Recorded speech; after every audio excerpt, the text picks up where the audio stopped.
तो 90% जो कारपोरेटर्स है जाहिल है, अनपढ़ नहीं कहूँगा मैं, जाहिल कहूँगा, जाहिल है ये, इनको नहीं समझता है क्या है। और बहुत सारे कारपोरेटर्स हैं लेकिन बदलाव नहीं हो रहा है। वो इसलिए नहीं हो रहा है कि आप इनका बैकग्राउंड देख लीजिए। इनका मकसद सिर्फ जो है हरामखोरी है, इनका मकसद सिर्फ आवाम को बेवकूफ़ बनाकर ज़ाती खजाना भरना है। अभी जिसे आपने सुना वो मालेगांव डेवलपमेंट फ्रंट पार्टी के एक ज़िम्मेदार है। उनकी बातें सुनकर आपको ये तो समझ आ ही गया होगा कि नेतागिरी इनमें कूट कूट के भरी है। अब तक तो ये पूरा शहर जान गया होगा कि मालेगांव शहर में एक नई पार्टी आई है, मालेगांव डेवलपमेंट फ्रंट। और सबसे बेहतरीन काम की शुरुआत मालेगांव शहर के गड्ढों को बुझाकर उन्होंने की। मेरे पीछे आप देख सकते हैं मालेगांव महानगर पालिका है। आज भी मालेगांव डेवलपमेंट फ्रंट के कुछ ज़िम्मेदार हमारे साथ मौजूद है। हम उनसे बात करेंगे कि आज क्यों आए हैं। असल में क्या है कि हमने इससे कबल भी कमिश्नर को 4 लेटर दिए थे और हमने डिमांड की थी अहमद रज़ा रोड के ताल्लुक से, लेकिन पुलिस की जानिब से भी हमको ये कहा गया कि लॉकडाउन वगैरह का मामला है, तो खैर हमने वो थोड़ा रुक गए। लेकिन जब हमने देखा कि शहर में इस कदर गड़े हो चुके हैं और पेच वर्क के नाम पर जो है यानी कि उन गड़ों को भरने के नाम पर 2.5 से 3 करोड़ रुपया जो है पास होता है, लेकिन वो पैसा किधर जाता है समझ में नहीं आता। सबसे बड़ी जो वजह है कि उन गड़ों की वजह से आज हमारे शहर में ख़वातीन को, प्रेग्नेंट ख़वातीन है, बूढ़े हैं, इनको बेइंतहा तकालीफ़ का सामना हो रहा है। लोग मनके की शिकायत के जो मनके की जो शिकायत हो जा रही है लोगों को, उस प्रॉब्लम के शिकार हो जा रहे हैं और उस गड़ों की वजह से एक्सीडेंट्स हो रहे हैं, हाथ पैर टूट जा रहे हैं, बड़ी बड़ी चोटें आ जा रही है।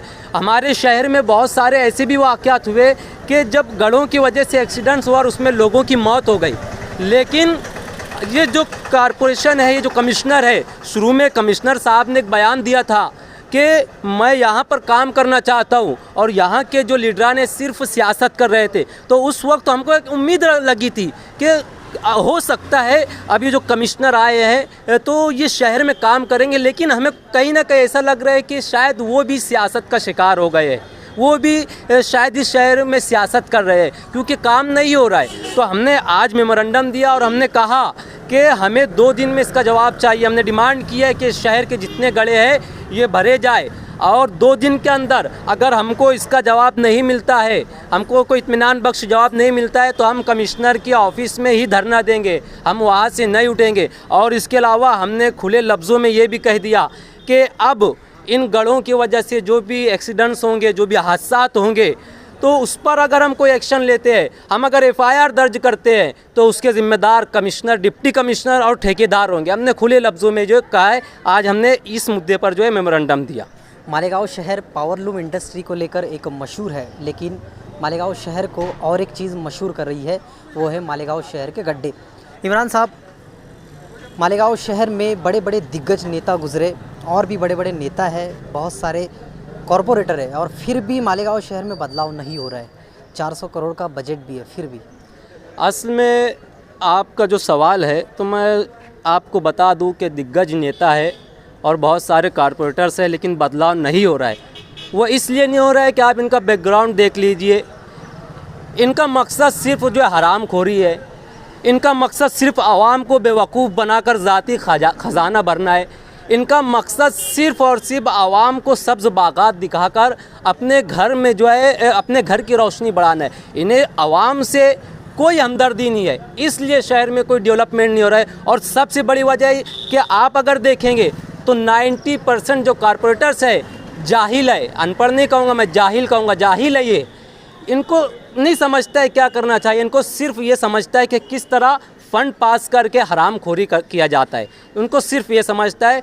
इसलिए जो है मालेगांव में डेवलपमेंट नहीं हो रहा है, लेकिन इंशाअल्लाह अब डेवलपमेंट होगा, क्योंकि अब मैदान में शहर के तालीम याफ्ता तरक्की पसंद नौजवानों की तंजीम मालेगांव डेवलपमेंट फ्रंट कदम रख चुकी है। और इंशाअल्लाह आने वाले दिनों में ये शहर देखेगा कि शहर की क़यादत तालीम याफ्ता नौजवानों के हाथों में होगी। अगर मालेगांव शहर की जनता आपको और आपके पार्टी को सपोर्ट करती है, असेंबली भेजती है, कॉरपोरेशन भेजती है, तो आप भी इन नेताओं के जैसे तो नहीं हो जाएंगे?